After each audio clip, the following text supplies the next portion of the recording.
Hello,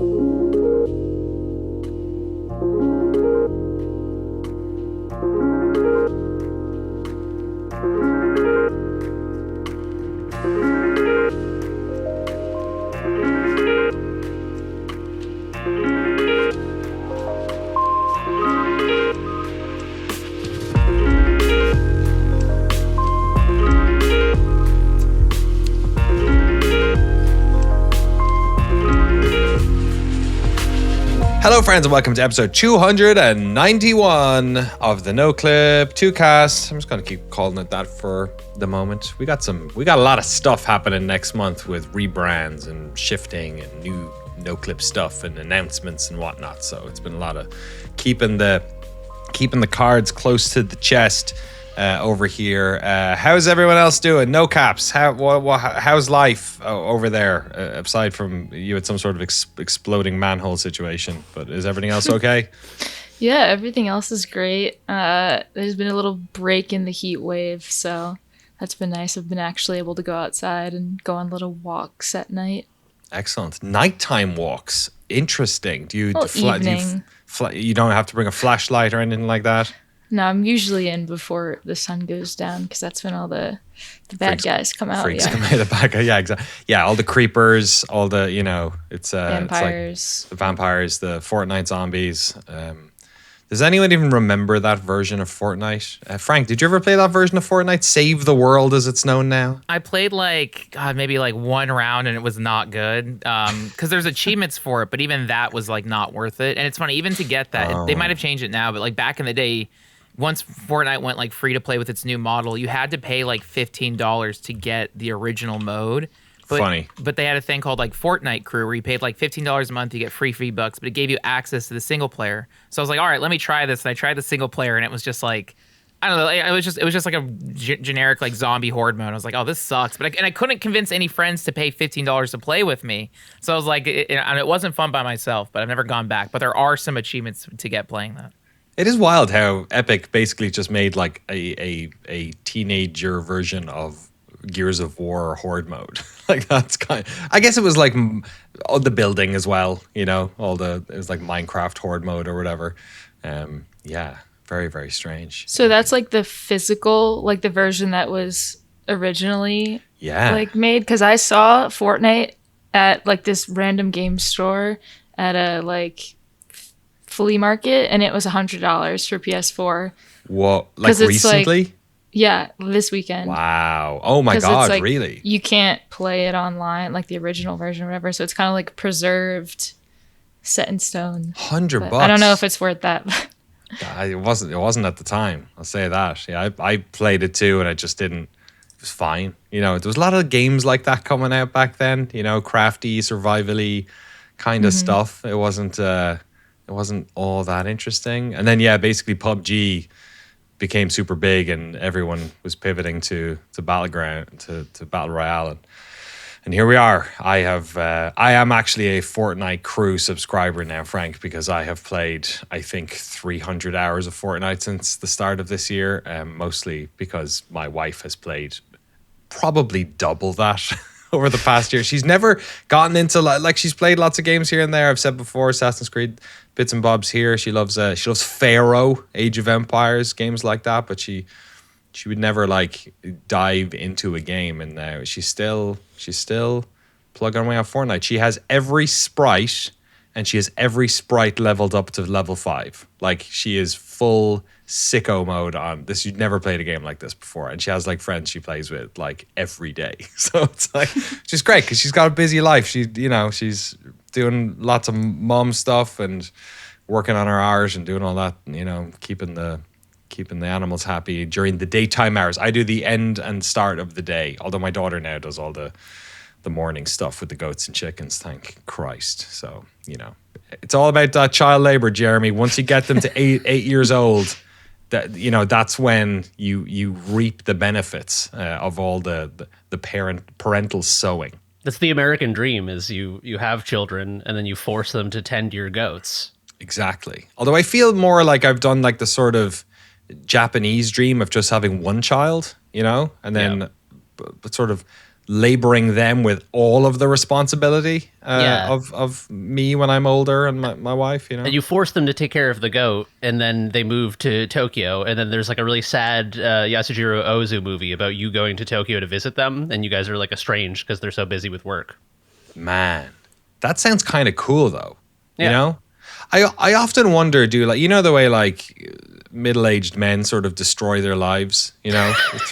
Through various mechanisms. It's just like a thing that we do. It's like we were never supposed to live past 40. We were supposed to die in battle or of syphilis. And so what happens is men just get bored with life. And I think a lot of men, you know, I don't want to get too gendered on this, but it's just, you know, I've been around for 40 years and it definitely seems like it's biased in one direction. I wonder if it's just because they get bored. You know what I mean? They just want a little bit of rough in their life, you know? That's what The Last of Us is about. You think? It's just like... It's just the inherent... he's just like, well, no, it's sadder than that. I don't know. I don't want to get too real. Is that what you're saying? He was like bored and he was like... I don't want to spoil the first 10 minutes of a game that came out 12 years ago. Well... it's hard. It's in a way, The Last of Us is sort of the Odyssey because it has been retold so many times in televisions and remakes. I feel like I've done the first, you know, level of that game 15 times at this stage. Yeah, we should go back and play it again. You know, a few years time, get cracking. I've been plugging away at Red Dead still as well this whole time. So, you know. I guess that's what maybe that's what Red Dead 2 is about. They're all just they're bored. They're bored, and I would have been bored if I was living in the Wild West. You know, it wasn't that much to do. What do you think you would have done in the Wild West? Like, what kind of archetype of Wild West guy would you have been? Oh man. That's an interesting question now that, like, these days I'm definitely more of an outdoorsy animal fishing kind of guy than I was like 10 years ago. I would have been terrified mostly. So I think I would have latched on to some sort of local power structure, like maybe become like a sheriff is too dangerous, but like maybe like a deputy.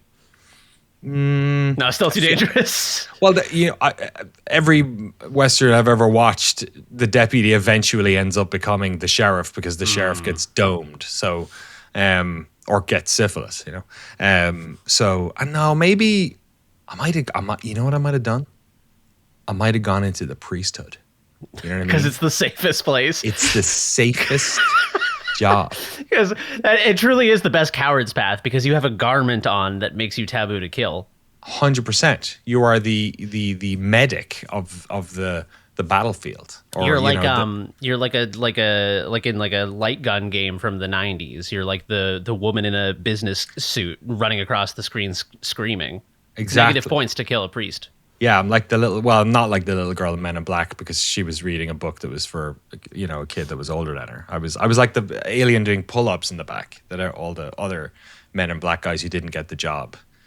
I watched Men in Black recently. Sorry. It's a great movie. It holds up. It's a great movie. It is a great movie. I think priest because it's like it's also power. You know what I mean? And I get to, you know, I like talking. I'm on a podcast. I, you know, do videos. We all like being heard a little bit. So yeah, I could, you know, and yeah, the religion's malleable, you know, especially back then. They were coming up with all manner of new fucking versions of Christianity. I could have started up my own one. You know what I mean? I'm picturing you giving a sermon in the Old West, and you're like, today I'd like to thank our battle pass holders. We got they're like the patrons of the church. You're just doing this podcast, but on like in the pulpit. Exactly. Yeah, 100%. Yeah, I love a pulpit. Man, pulpits are great. There was one church in our town that had one. And I think the priest only ever went up there for Easter. It was like, you know, it was a good like 10 feet above everyone. And it had like little steps up to it. And he like sat in there. It was like a little box hovering above everyone. It was There's wild. The old church, like old New England church down the street from the house I grew up in, is for sale. the church itself, and it's way too expensive. But it's like it's been on the market a long time, and it keeps going down by like $100,000 because it's like the riverfront property in Massachusetts, but then it's like an old scary church, so no one really wants to buy it and renovate it. It's like dilapidated, is it? It's like a job. It's like, I mean, it's not in terrible shape, but it's not like in beautiful riverfront $1 million house shape either. Right. But if it goes low enough, I would love to live in this scary this church that I was like scared of as a child just becomes my house. First thing you do, go down to the basement, find any loose like stones, lift them, and start digging. Yeah, and you're gonna find something. You're gonna find bones, maybe some peculiarly small bones. You know what I mean? Like worryingly small bones. Maybe some angel wings you'd find. You know what I mean? Would be sick. Paint it black and put up my angel skeleton on the the steeple hanging out there. Maybe you should like get a Kickstarter from like Satanists to like convert it into a Satanist church. You know what I mean? Yeah, to exert their influence upon the world. Could be your new YouTube channel. You know? I knew a guy who, rest in peace, Richard, this guy who lived in Gloucester, Massachusetts, I made a documentary about when I was in college. He was a painter from the 60s. He like hung out with Alan Watts on the houseboat, like super plugged into the 60s counterculture. Ended up in Gloucester, Massachusetts and painted there. And he bought an old church. And I don't know if he painted it black or if it was black, but he lived in a church. And I would go film there with him and interview him. He wore like a black... like crushed velvet robe with a sash. Whoa. He was like an older, like cool, kind-faced, older bald man in a black robe. And the church was just full of his sculpture, most of which involved skeletons. So you'd walk into this black church and it was just full of paintings that he did on LSD and skeletons. Wow. And it was awesome. It was like sculptures are a different breed. One of my wife's like, it's like a granduncle or something like that, was a sculptor. And I think he might have been in his 90s. He was in his 80s at least, I think. And he died because one of his sculptures crushed him. Oh, shit. Like, that's art, man. Like, that's I mean, it's tragic. You know what I mean? Hopefully he died immediately. I did not press any more questions when I was talking to one of our relatives about it. But I was like, that's kind of cool. That's how I want to get crushed by a 3D model, Blender model. Yeah, like in the future when we're in like the Matrix, like somebody, you know, they download a file so big into your brain that it kills you. Yeah, yeah. I mean, it was like a 2 terabyte model fell on him. There was no chance he survived. It was huge. But at the same time, there's like what was that movie? 27 pounds? Is that what was the Will Smith one? Whatever, 28 pounds, whatever it was called. There's like a 27 pounds, 28 pounds, like jolt of information back into the computer. And everyone's like, oh, no, wait. Is Jeremy in the computer now? Is he the model? And the model starts moving every now and again. You know what I mean? It gets used in video games and then it starts doing weird stuff. And you start you become like a Unity asset store. Oh, no, like Asset Flip. And the movie is called Asset Flip. It's a horror movie called Asset Flip. Yeah, because you got flipped into an asset. And I'm in every friend slop game. And people, yeah. And you start haunting them and like doing weird stuff. Yeah, I'm like Hero Brian, which is, I don't even really know what Hero Brian is. I just know that that's accurate. You're a creepypasta, but you're a real one. I feel like this is going to be like a Blumhouse movie. And, you know, the Blumhouse is listening to us right now. And he's like, this is good shit, man. It's good stuff. We're going to make it happen. Frank Howley, if you were if you were in the Wild West, what would your job be? I was thinking about like in Deadwood, there's all the hooligans that hang out at the brothel and like they'll go out, do crime, then come in for like a bath. But then they have like a nice kinship with like the girls working there, or like maybe the pianist in the saloon. I could do that. You could be both. Yeah. That's what, you know. Oh yeah. Pianist by day, you know. Finish the rest of it yourself. You can fill in the flags. Yeah, absolutely. Brothel fanboy is a specific Western archetype I had not must considered. Have been a thing. There must have been like Western weebs. Like there must have been like Western weebs. a whole, you know what I mean? Like I'm not calling you that, Frank. I couldn't step away from the alliteration. Tipping their big fucking 10-gallon hat, being like, "Ohio goes I, my partner." Yeah. yeah, absolutely. You know, especially when you would have had a lot of Asian people with all the awful Chinese, train building slavery and all that going on, right? You want to, yeah, man, this is getting weird. No caps, bring us back to sanity. Bring me back to sanity. Sorry. What would your job have been in the Wild West? Realistically, I'd probably just work in a shop. Shop, like a local business. Yeah, maybe just a general store or a hat maker. Something. Ooh, boots, a haberdashery, something like that. Oh, is that what it's called? Yeah, I think, right. Anyone else know? Is that? I wouldn't even know how to spell that. That sounds right. Yeah, I don't know why I know that. Why do you know that? I think in Annapolis there was a haberdashery when we lived there, and that's how I got it. I'll need some. Hey, Jamie, can you look that up? You didn't say Jeremy, but you said close enough. Sells fabric and small articles for sewing, dressmaking, and knitting. So, in the U.S. refers to a men's clothing store that sells suits, shirts, neckties, dress shoes, and other items. Yeah, you could probably get a fancy hat at a haberdashery. Close enough. Maybe it's not a hat store. Yeah, that's pretty cool. Yeah, it does sound like hat though. Haberdashery. Yeah, I guess. Jeremy, what would you have been? I probably would have been like some sort of dandy. Some sort of like guy in like a 3-piece suit who's like Trelawney from Red Dead 2. Like I would have just been like, oh, curious, most curious. I would have said curious a lot. Yeah, you would have been very interested in new scientific and philosophical ideas. Yeah, I would have had like a book on like the first book on Zen that was ever translated and like hunted ghosts or some shit. I could see you with a monocle. I feel like I could rock a monocle. And it has now. like a chain. Yeah, that'd be sick. I might start doing that. You got to be careful though, because we already said hat and monocle, and you're really getting towards Monopoly guy sort of. But the Monopoly hadn't been invented yet. I could be the inspiration for the Monopoly guy. Hey, just become a prospector or a real estate tycoon, something like that. Just fun. If you went back now with the knowledge, you know what I mean.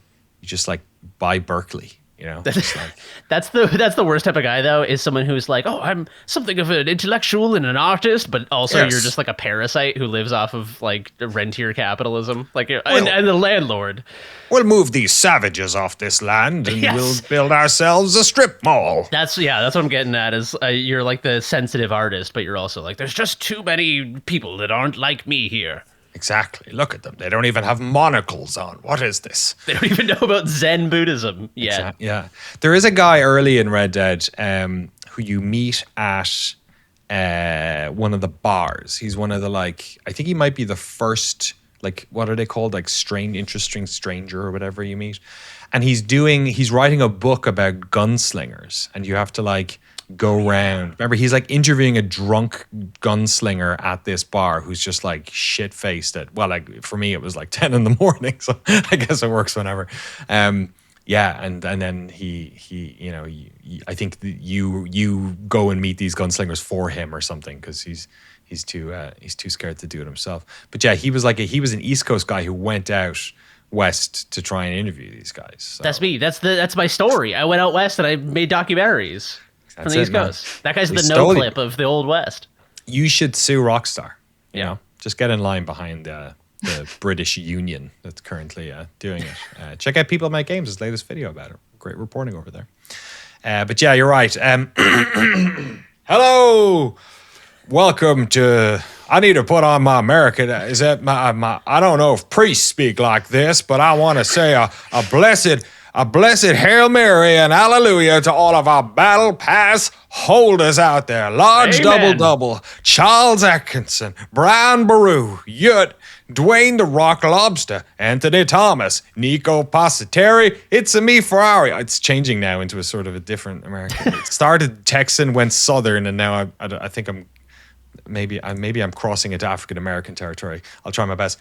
Senator Armstrong, Reed Dredge, Harry Flanagan, The Other West, Arno, Matt Pearson, Mark Rojas, Quote, Tugger Morgan, David McGarry, Goddison, Sven Huster, Pez, Bone Mauled, John Akers, Tim Robinson, Forrest Pruitt, Dark Insanities, Eric Hamilton Schneider, Christopher Toohey, Grizzly Mug, Cameron Laird, Zachary Snader, Alex Goucher, George Chakotis, Jacob Godserve, Anthea Jan, James Mad, and Rysan. That was beautiful. Some of those hit like fucking like Leonardo DiCaprio when he's doing method acting. Thank you. I felt like I mostly sounded like that the Futurama chicken lawyer, you know, the southern.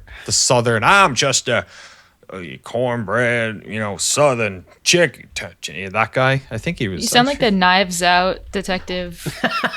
That's who I was thinking. That's great. Somebody from the British Isles trying to do an American accent. Mm-hmm. Perfect. I am and he's a Daniel. So, you know, Daniel Craig. It totally works out. We were trying to figure out people who go by Daniel actually recently. And because most of us go by, I was talking to Dan Reichert, came through here a couple of days ago with some of the Giant Bomb folks. I threw goats and chickens at them for a video. I couldn't think of any in my life that didn't go by Danny or Dan or something, but it's actors. Daniel Day-Lewis, Daniel Craig. That's it. It's the only two. And there's no more Daniels in the world. But there's plenty of Rysons and plenty of video games to talk about. We won't be talking about any of them. We have 1 or 2 games this week, just maybe why. We talked about the Wild West for 10 minutes at the top.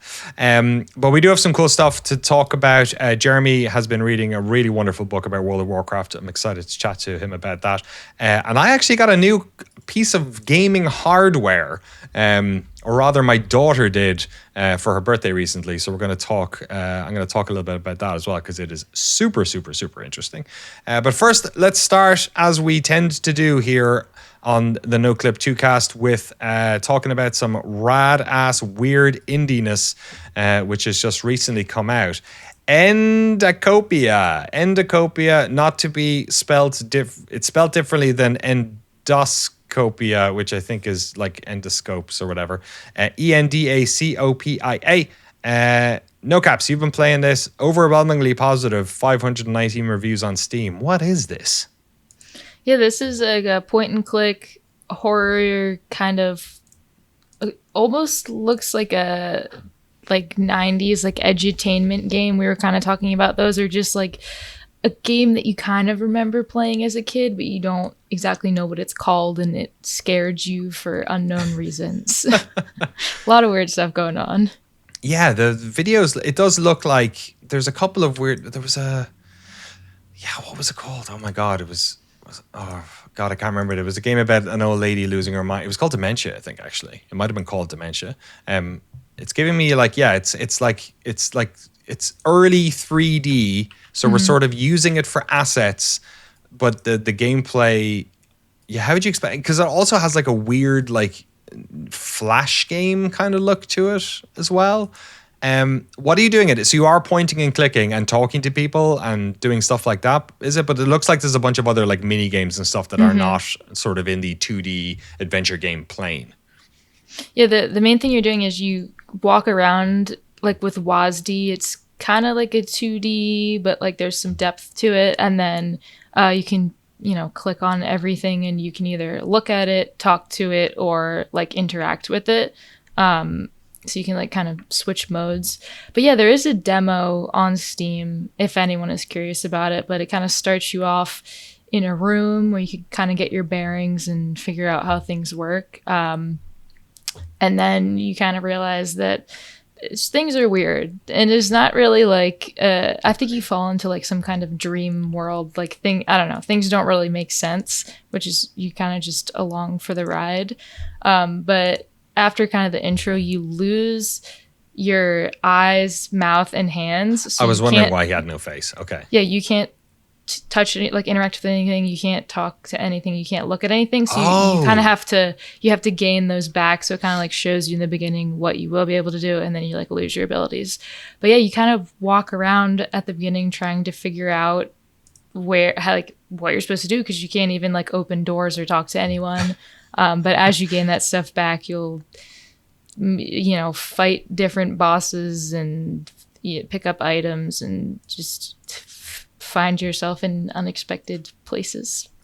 It looks very unique while also being like throwbacky. Was this a Kickstarter or something? Because a lot of the reviews seem to suggest that people were waiting for it. So maybe the developer is Andyland is the developer. Yes, there was a Kickstarter.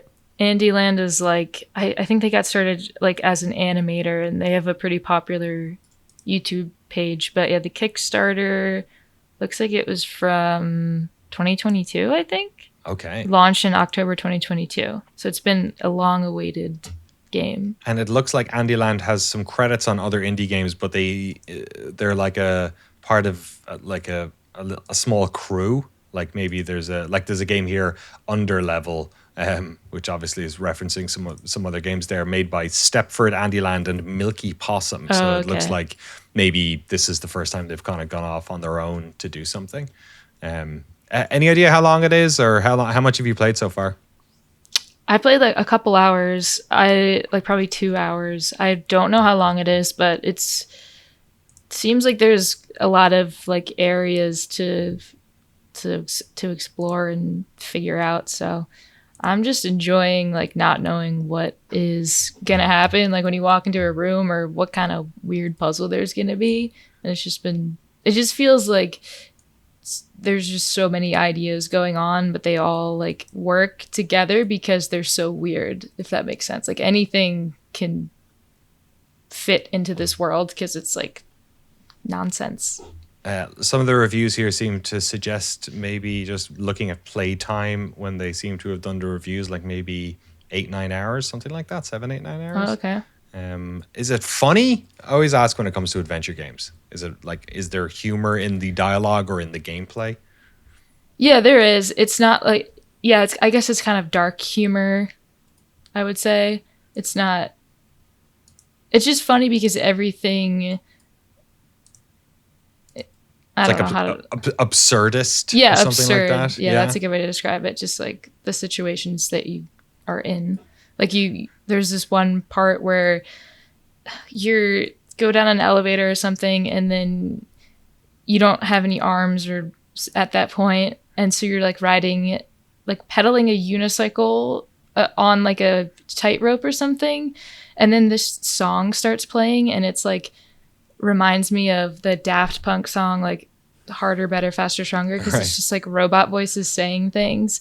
And it's just like this song comes out of nowhere, and it's basically a music video that you're like in while you're pedaling. And then the next game after it is like uses the lyrics from that kind of to solve the puzzle. It's just like, it's hard to, that's just one like little example of just a weird turn of events that happens. Weird ass game. Obscurest yeah, if you like game. Weird games, very computer worlds. Okay, good. We're back. It's a computer world. We found the genre. It's cool. I like that this game is sort of like, it's evoking old PC games, but it's not doing like I feel like sometimes games that do this are like the whole gimmick is that it's an old PC game, and they're like, it's like so-and-so's adventure, and it's like trying to be a is it Broderbund? What the fuck is it called? That's the Broderbund was they published. Yeah, I think so. I've only ever heard Americans say that, but that's it's what they say. Yeah. Sorry, I haven't heard that name since I was 6 years old, so it took me a minute. Yeah, I feel like I like that this is doing a sort of like texturally, tonally similar thing to that, but it's not just doing like this was like a haunted game that came out in 1996, or like this is edutainment that someone died playing and now their ghost is trapped in it or something. It's like copy pasta or creepypasta adjacent without just being like playing the hits. Yeah, without being like an obvious parody or something like that, or derivative. Yeah.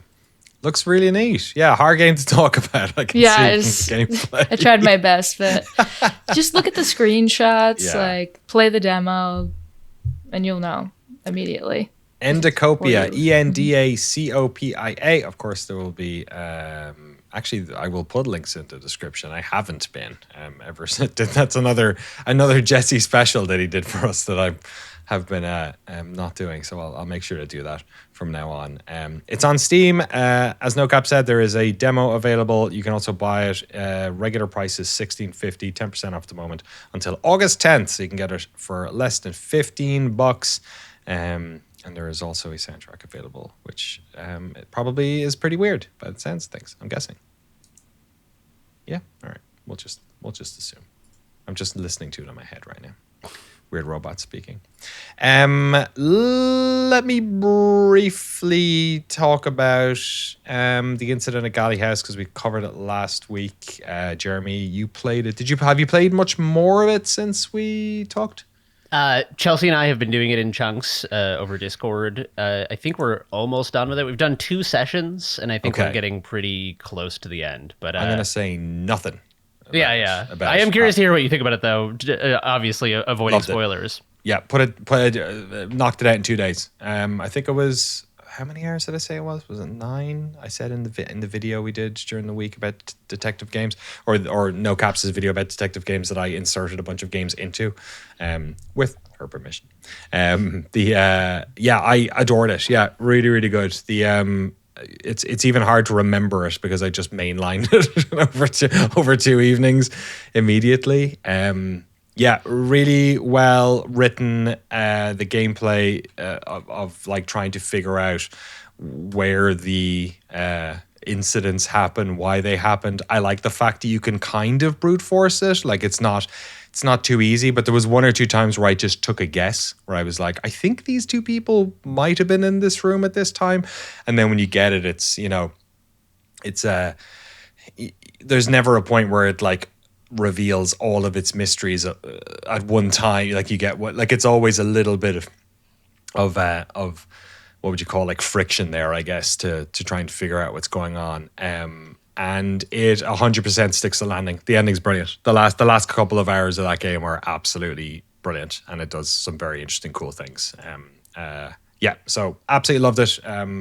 Wanted to thank you for mentioning it, because I had seen, I'll be honest, I had seen a trailer for it or something with somebody talking and the wiggle thing happening while they were talking with their model, and it just didn't look good to me. It just didn't appeal to me. And when you were talking about it, then I was like, oh, I've misjudged this. And like, yeah, it's not a game where you are focused on the graphic. You know what I mean? The game is being played in your head. Like, it's like a puzzle game that is being played in your head. Yeah. And the screen is there to give you the information, which is why it is so,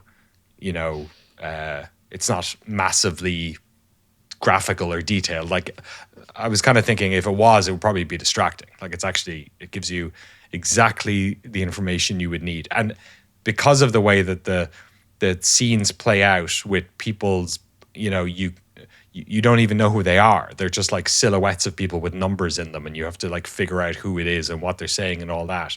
You're really looking at the minutia, you know what I mean? So like, if it was animated and had all, it wouldn't make any sense for the story, for the gameplay, for anything. So no, it's brilliant. I absolutely adored it, and all the real world sort of 3D stuff that you're doing with the machine is fun and clunky and physical, and yeah, very, very cool game. If you enjoyed Seance of Blake Manor that I talked up last week a bunch, you'll love this. It's super cool, but one of my favorite games this year so far. Yeah, for sure. It's an interesting game to compare to Blake Manor as well, because I think that especially in like mystery games and horror games and even like narrative driven games like RPGs and stuff, I think offloading some of the storytelling and like immersion to the player's brain, I think, is a smart thing to do for production reasons and also for like immersion reasons. But it definitely makes a game harder to show, because I think that unless you've bought into the immersion and you are immersed from the outside looking in, and it is hard to imagine what it would be like to be immersed in that world. Whereas something like Blake Manor, you can watch a clip of someone like walking around and talking to guests and like being in physical spaces that are more varied and expansive and stuff. It sort of like invites you to imagine more.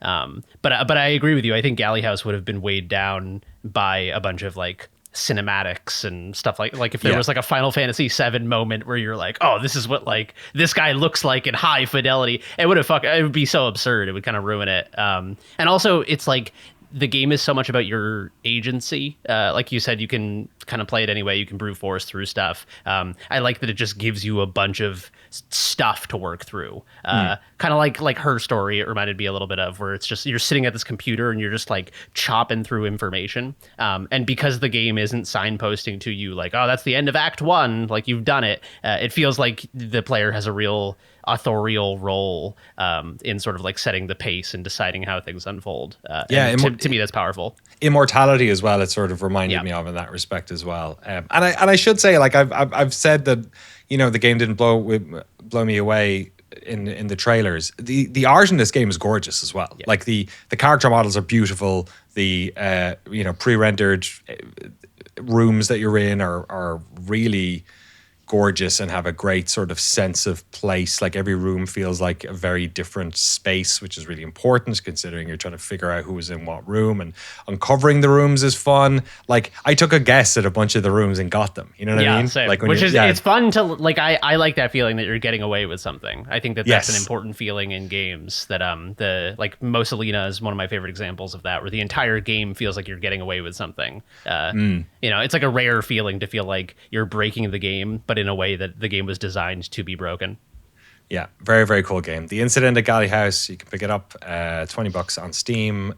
Very, very cool game. And we have a question, I believe, about one of the developers later on, which we'll get to in the emails. First of all, though, Jeremy, you have been reading a very interesting book about the design of a little game that came out in 2004 called, what is it? Is it Planet of Fantasy Craft? That's really close. It's the World of Warcraft. Oh, okay. Little independent game I heard of. I've been reading this game. Been reading this game called World of Warcraft. I've been reading this book called The WoW Diary, a journal of computer game development. This was published in 2018 by John Statz. I hope I'm saying that right. There's 2 A's in there in the middle. Stats. You got to hang on it for a minute. Yeah. This is a really interesting book. So I've heard about this book before. I believe it was crowdfunded and self-published. So it's been quite expensive to get a physical copy. It's half off on Amazon right now, but the full price is like $120. Right. Which makes sense. I mean, it's like, especially if it was self-published, which I believe it was, and it's like a big hardcover. It's a long book. It's very well written, well put together. It has a ton of like beautiful glossy images of, you know, like the WoW edit system that they use to edit the game, and like author content, early models. Like a ton of stuff was licensed, or I don't know, but if licensed is the right word, but put in there with permission from Blizzard and stuff. Very cool. And the reason for that is that this was written by one of the primary level designers, or like level/environment designers on World of Warcraft. So this guy, John Statz, kept a journal essentially throughout the entire development. And when I say entire development, it seems like he came on this project very, very early in its development, and then just decided at some point that he was going to like just record everything, and not only record like his own day-to-day, but also like go into other people's offices and be like, what are you working on today? Take note of it. Go, you know, sort of like participate in conversations, and then afterwards write down what happened in them. So it's like this an unprecedented level of documentation that documentary filmmakers dream of. Yes. Because it's kind of, it reminds me mostly of like Psych Odyssey or something, because you kind of only get this level of depth when you're just hanging out there for years. Yeah. And it's just so much harder with cameras. Like if you could just go in and talk to somebody and then write down what they said, you know what I mean? Yeah, that's a good point. It definitely, like, although Psych Odyssey I feel like gets away with it because the cameras are around so much that by the end, like it's so normal for them that it doesn't feel like they're on camera. Yeah, they're desensitized to the cameras being around or whatever. Yeah. Even in the short period working on the Hades documentary, I felt like you could kind of feel I crept out of the like wildlife photographer bushes and approached the cheetahs or whatever. But this it's such a great book for a million reasons. Like the level of detail, the sort of like holistic, like comprehensive coverage of everything. But I think the thing that's most interesting to me about it is sort of like a capture of what the creative culture was like at Blizzard in this period. Blizzard is like, I sort of mythologize about Blizzard in this period, as I'm sure many people who grew up with their games do. I mean, like StarCraft, the Warcraft 1 and 2 were out at this point. Warcraft 3 comes out during the run of this book. And it's Diablo 2. Yeah, Diablo 2. It is funny, though, because this is right at the turning point where they're like, oh, man, we're working on a bunch of games. I can't wait for all these games to come out. And I was like, oh, I wonder what they are. One of them was Diablo 3. One of them gets Ghost. canceled. StarCraft Ghost is on there. Yeah. So it's like, it's kind of right before Blizzard fell off, but they were still making World of Warcraft. So obviously, not completely fallen off. But it is funny to sort of like see the wave crashing. And they're like, yeah, we're never going to die. We're going to make great games forever. And it's like, oh boy. We got our fantasy game. We got our sci-fi game.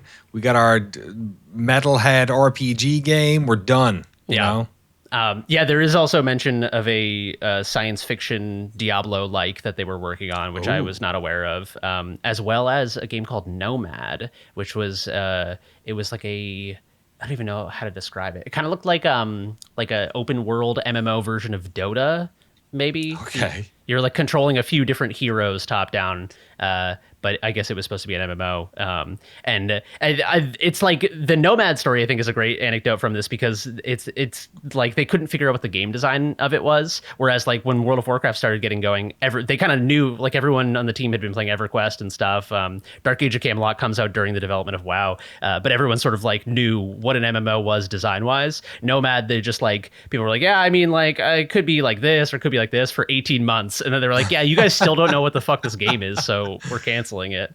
But just like unprecedented looks into how games get made like that, and the unique sort of creative approach of Blizzard is that it seems like the top level people are so dedicated to shielding the creatives from the sort of like financial like dimension of game making. So like Vivendi are having all these sort of problems at the time, and depending on World of Warcraft to sort of like save the company. But the people making this game aren't like, oh my god, this game has to like save Vivendi, like we have to save the publisher. They're just like, oh man, wouldn't it be cool if insert idea for the game here, and that is a completely like horizontally structured like throughout the entire team. There are QA people who will go up to lead designers and be like, what if there was like a system where this happened, instead of being like, get back to your dungeon. They're like, sounds a lot like Valve during that period as well, with Half-Life 2 and Half-Life 1 and Portal and Team Fortress and all that sort of stuff. Yeah. I think it's just it's important in the way that when we did the Rogue Legacy documentary, they were talking about how the people that play their game often know the game better in different ways than the people who made the game. Yeah. And I think that like everyone who is that involved in games, like who is shaped their entire life around being part of a team that makes games and works on games, those people care about games on some level or another. And I think that like whether or not you're the lead designer, you might have an idea that's like, what if it's the best idea ever and you're just like the QA guy? And so I think that that's a huge part of the secret sauce of Blizzard in that period is these smaller teams that are very horizontally structured, very communal, a lot of like stories about people going out to lunch and just like talking about MMO design philosophy and stuff. It's like, I don't know, it just captures this time in this place that it felt like when they were making World of Warcraft, there was almost like a garage band atmosphere where people were just kind of like jamming on ideas and obviously like working very hard. There is a shit ton of crunch in here, and like people get pushed very hard. StarCraft, I know, was a pretty bad one. Yes, I'm that sure is mentioned WoW a lot was as well. Yeah. So yeah, while they're crunching on WoW, they do reference that people in production roles or like producer roles are very cognizant of the fact that StarCraft had been kind of a disaster for crunch. Yeah, it's like sort of I don't know if it's the worst. I'm sure it's been bad there since on other projects, but I do remember it's like legendary how bad the crunch on StarCraft was. Yeah, they talk about how when StarCraft was getting close to release, it basically was like, all right, boys, we're in like burn mode. Everyone fucking work 12 hours a day for just 2 months, though, and then we'll be done. And then 2 months go by and they're like, all right, well, we got to do this for another 2 months, actually. And that happened like 5 times or something. So people were just like, oh, yeah, I can just neglect my child for 2 months. And they're like, all right, but could you do it for another 2 months and then another 2 months? It's funny how in the Half-Life stuff, we talked about that as well, where on the docs we produced through Secret Tape, where it was you had like, and I think this is also very early id, like there's an element of some of these places that is these are people in their 20s where like you don't have much going on. This is your job. It's also your social life. It's also your hobby. So of course you're going to like throw yourself at it. Like, and I always like, you know, I think lots of people enjoy that idea. Like that sounds like heaven to me. It's like working in theater or something. You're hanging out with your friends and also creating art, and you've no other responsibilities. And I remember even when we were doing the Half-Life 2 one, suddenly then you had people who were married or had kids or had whatever, you know, elderly parents, whatever it was, all these responsibilities that come in, and it's just like you can't split your brain that way sometimes, and it affects how much you're able to contribute to the project, and that can create tensions and all that sort of stuff. Yeah, it is an interesting element. It ties a lot into what we've talked about with sort of the changes in the games industry over time, which is that like not only have teams gotten bigger, but as like, because the team on World of Warcraft is like 40 odd people for most of the book. That's crazy. Which is fucking insane. Crazy. But you get the sense that like, you know, if the team size is 40 odd people, most of the people are kind of like on the younger side, with some exceptions, obviously. Some like senior Blizzard people have been around for, like, came out of retirement after the StarCraft burnout and stuff. And we're like, all right, I guess I'll do another one. But I kind of get the sense that, like, having been to a bunch of AAA studios in the last decade, it feels to me like not only are the teams bigger and the budget's bigger, but because of that level of sort of like risk reward of the budget stuff, I would imagine that the people who are sort of in higher ranking roles of control, both like creative control and also sort of like production control, are like older, more careerist, more sort of like responsible, which, you know, if you're like a shareholder, it's like, yeah, I want like the 40-year-old accountant like directing the money. But if you're like someone who wants weird games to get made, you're like, I want the like starry-eyed 25-year-old who bites off more than he can chew, deciding where things go in some sense.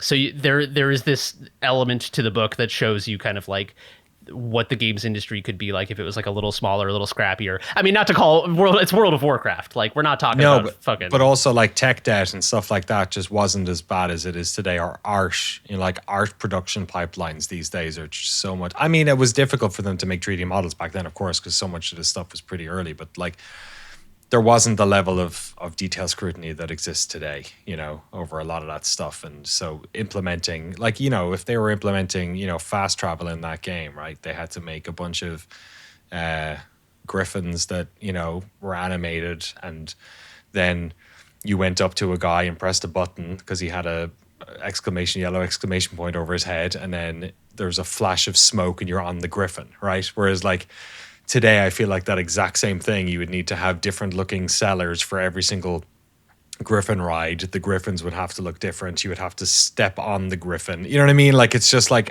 I do feel like there are elements of Western design that, like, in some ways games like hyper real things like GTA and Red Dead and The Last of Us we talked about earlier have sort of like brought us down this path of such, or even like talking about I always want to say Blake Manor. What's the name of the one? It's just Galley House. Yeah. Something like Galley House, where it's just like trusting the player to fill in the blanks. I do feel like in some ways the industry has sort of run itself down this cul-de-sac of you know, I don't know what you call it. Like, it's not reality. It's just like high production value that we do all these things now that we don't need to do or shouldn't have to do. And I wonder, I'm hoping that this like sort of underground indie shit that we cover on Noclip 2 is building a new foundation for how bigger games will be made in 5 years. You know what I mean?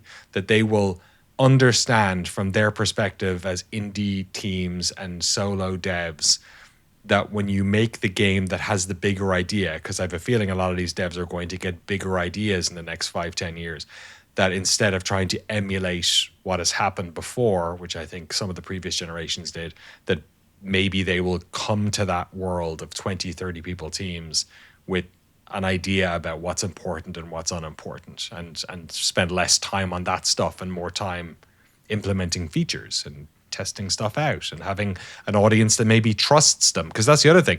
When WoW came out, you had loads of Blizzard fans that were willing to give it a shot, right? They played StarCraft, they played Diablo, they played Warcraft, you know, MMOs were new and interesting and cool. If they're broken a little bit, this, that, and the other, it's fine. We'll give it a shot. I feel like so many AAA publishers and to a certain extent developers, that trust is gone, and people go in feeling critical and wanting, they come in sort of with a bit of a chip on the shoulder, and it's harder to win them over. Whereas I feel like if, the developers of some of these great underground successes start taking a bite of a bigger apple, maybe they, are given a bit more creative leeway in that respect, and they can fuck around and find out more. I don't know. This is very hyper, this is, me imagining a version of the world that I would like to live in 5 years. But when that's the thing about reading these old stories, like it does make me nostalgic for that type of design, I guess, a type of success.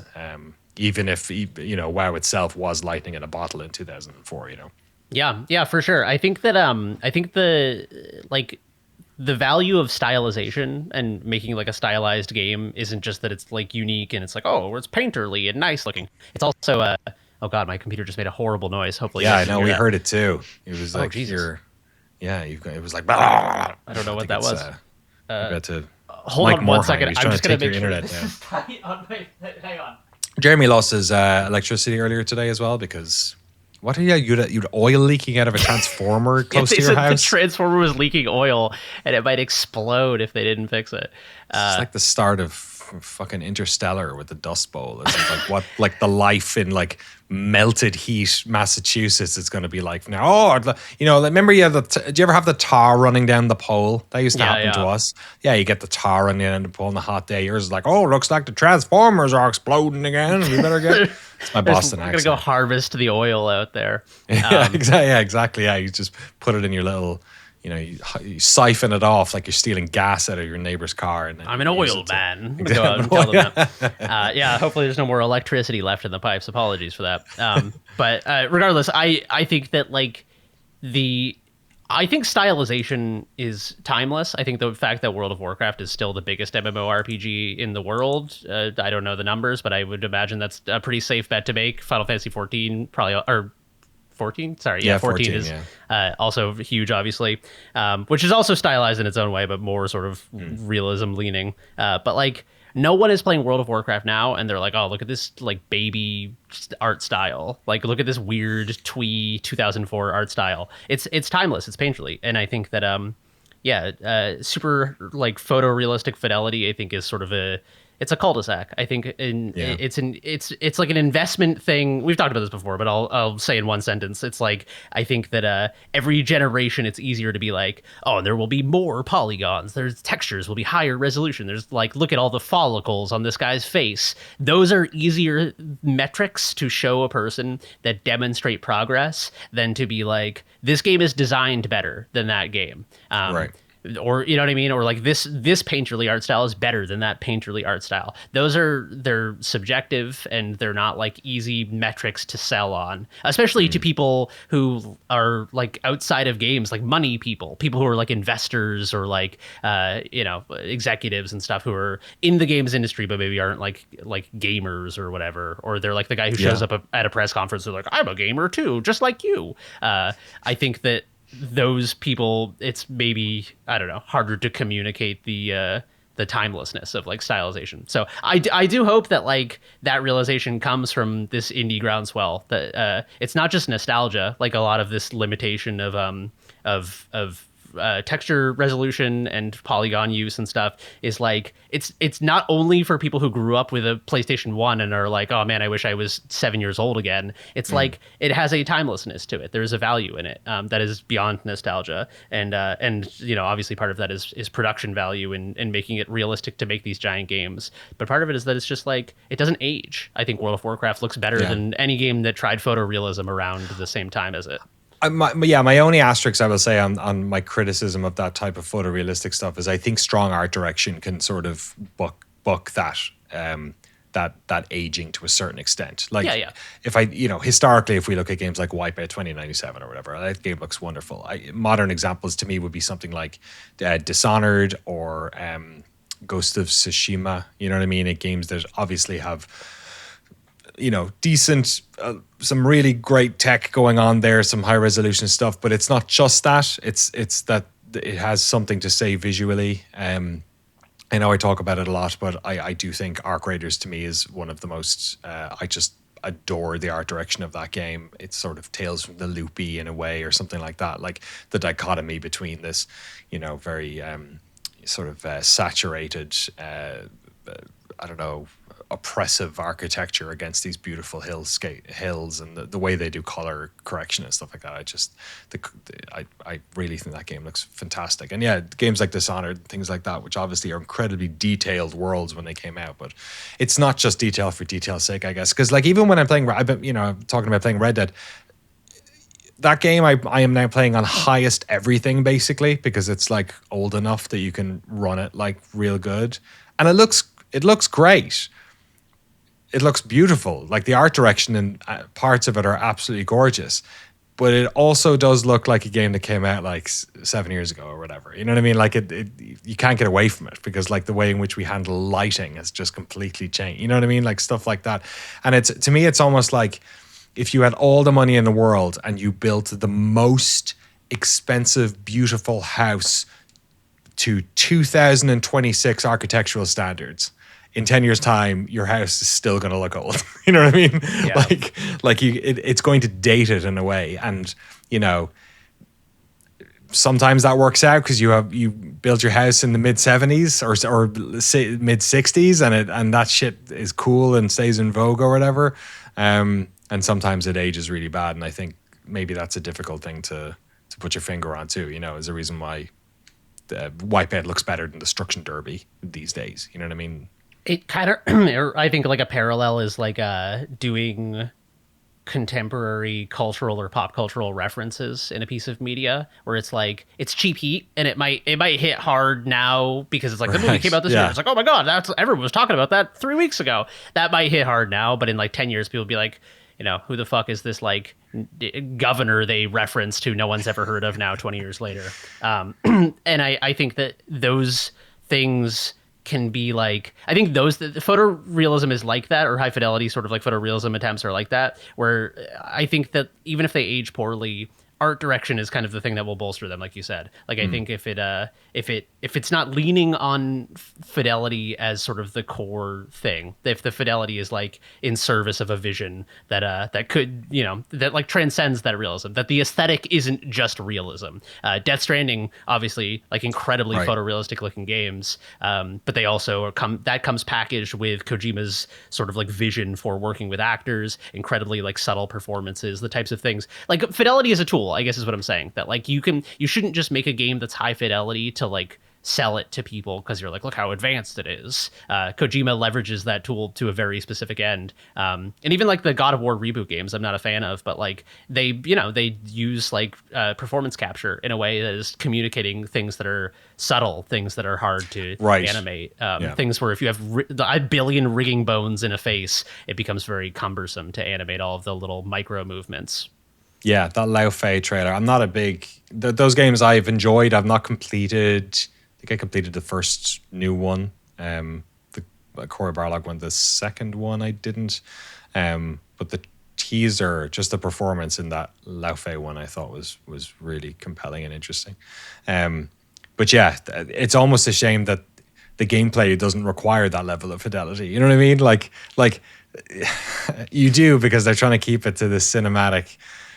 single cut kind of, the cutscenes look like the gameplay sort of stuff, but like I would probably happily play a weirder, less less realistic, less detailed version of God of War, but the cutscenes do deserve it. But yeah, I don't think I need 4K magic spells happening in front of me. You know what I mean? Like I don't think it makes the game better for all that stuff to be so high res or whatever. I wish there was a way to get data on this. I feel like the implicit assumption of a lot of people shot calling in AAA studios for games is that like, well, we have to make games that look this good because people who are just like normal game players will like, if the new God of War is like stylized and doesn't look photorealistic, people will like reject it or something. And I wonder how true that is. I wonder how much like just like normie, gamers who like don't follow any games press or games discourse or they just come home and they buy their game and they play it after work. I wonder if suddenly like if a major franchise like God of War came out and was hyper stylized, I don't know. My intuition says that people wouldn't reject it if it had good art direction, but maybe people would be like, I don't know, where's all the polygons? Yeah, and it might depend on the, again, whether or not people feel like they're being taken for a ride commercially. You know what I mean? Whether or not, like, if something looks expensive, then it's easier to spend money on it.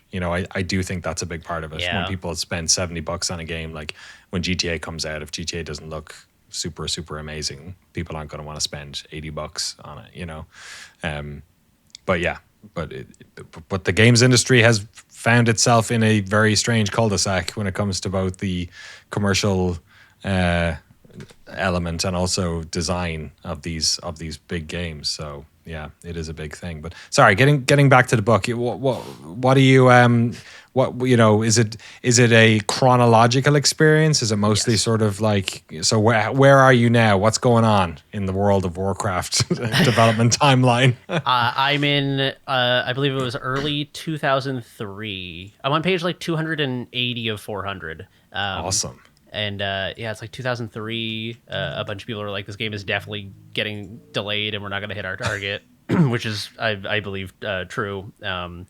And yeah, they're just like, it's interesting. You kind of like, it kind of simulates what it's like being a part of that team, I feel like, because there are moments where you're like, holy shit, they only have like a year left and this is how much they have to do. And then they get into the work and it regains the sort of timelessness of like, this is how like a monster gets built. Like all these people come together and use these tools and like this design consideration and like, and this programmer finally made this tool so that designers can do this on their own without hassling programmers. Cool. And so even under the time pressure, it all kind of melts away into this, like, we just got to get shit done. And I feel like that's where the magic happens, is just feeling like, you're seeing people wanting to make these things and be creative and coming up against technological hurdles, and then sort of just like managing all the pieces, shifting all the pieces around so that, all of the different roles can sort of like cohere into this beautiful whole. But it's a very, I would say the dominant feeling reading this book is like, it's very inspiring to me. Right. Despite the like, everyone is working for a company. These people don't like own this game. It's not like a garage band in that sense. There is a real sense of camaraderie and a real sense of like belief in what these people are doing, that they believe that they're working on something important and meaningful that people will really enjoy. And that games are like important, that they're not, that these people aren't just like clocking into a day job. They're doing something that they feel important, which obviously is like, that is the vector through which people get fucking abused by industries, is like, you're lucky to have this job, you should work 400 hours a week. Yes, exactly. But that notwithstanding, it is like, there's something very pure about that. I think if in a world where you have people working in this mode and those people stand to make like residuals or royalties or something where they own some piece of this game, I think a lot of this crunch stuff begins to look a little less horrible, but that's not the world we live in. So there's still a weird feeling in my guts being like, and then the weekend crew came in. Those are my boys working on the weekend, and it's like, right. Guys, like, I get it, and the game comes out amazing, but like, holy shit, like they're not. I hope you guys are doing okay now. Yeah, I got financially. Yeah, you'd hope that some of them, at least, it became a calling card. I feel like, I know I've met a lot of WoW people who worked on WoW who have done well afterwards, but I'm sure some of them maybe not. I mean, we interviewed one or two for the Legend of California preview on Noclip too, and some of them were just like soft-spoken people who worked on that game, and I say people, it was a very male what would you call it, environment, and obviously much has been said about how long it has taken for Blizzard to create a working environment that was not so, what's the word, fraternalistic or whatever, that sort of college dorm thing, and obviously there's a lot of weird stories about that over the years. I feel like that a lot of that might have been post this, though. I think it was sort of after the success of this. who knows? Obviously, a lot of the really bad stuff happened. Yeah, it seems like in the early late 2000s, early 2010s, or whatever. But yeah, you would hope that. I'm interested to know how it ends. Like, I wonder if it, I wonder how this guy is even done. Like, he's independently, if he's retired now and this was just something to do, or if whether he worked on that game, burnt himself out, and then, had trouble getting other work or doing something else. Yeah. Keep us updated. I will. When I finish the book, I'll update. I do know that John Statz is doing like tabletop stuff now. Oh, cool. Designs tabletop games. I believe he had I don't know if it was a neurological disorder, had something that impaired the use of his hands and made it difficult for him to play or make games to use a keyboard. But it is cool that he's been able to leverage his love of game design into doing tabletop stuff. Yeah, very cool. Do you have a physical version? There's a Kindle version, it says here as well. I'm on a Kindle free trial reading it. Hell yeah. Yeah. Love it. There is apparently maybe it's only a copy for sale. I can't tell because it's Amazon, but it's not Amazon. It's like through some seller. So maybe they have multiple copies of it. But like you said, it is. I think the seller on Amazon is John Statz himself. I feel like I clicked through it. Oh, funny. It was like he had an Amazon store set up. I might be wrong. Wow. Well, it is 52% off at the moment, $60, down from $125.99. So you can check that one out. The book is The WoW Diary, a journal of computer game development by John Statz. And I think you're right. When It's Ready is the publisher, which sounds like something a game designer would say. So that's really funny. I didn't even catch that. Now that I'm reading the book, that was the stock answer they were told to give at trade shows when people asked them when WoW was coming out. That's great. Okay, there you go. He must be selling it himself. That's fucking great. That's quite cool. Slight sidebar. I forget the name of that guy, but there's like that weird right wing chud who was like an office manager during WoW. He comes up a WoW. lot in the book. Yeah. Does he? In what respect? In like a totally neutral, like doing his job well respect. I've had to definitely like, I don't know, just like forget that was that guy. Yeah. You fucking, hey, what did I say about middle-aged men just choosing violence? You know what I mean? Picking up the sword. Yeah, exactly. All right, yeah, he comes up with like constant. I would describe him as one of the main characters. Really? Okay. Yeah. Interesting stuff. You have been warned, people. Yeah. I forget his name and I don't want to remember it. So I do know it, and I just don't want to invoke any sort of like people who are like word searching transcripts of podcasts. Amazing. Good stuff. Cool. I have one other thing to talk about. So my daughter's birthday was recently, and we a couple of us chipped in to get her something, and some friends got some games for this thing. And the thing that pushed us over the top was that there was a 30-day window to send it back if it didn't work. if we didn't like it. So we took a punt on this thing.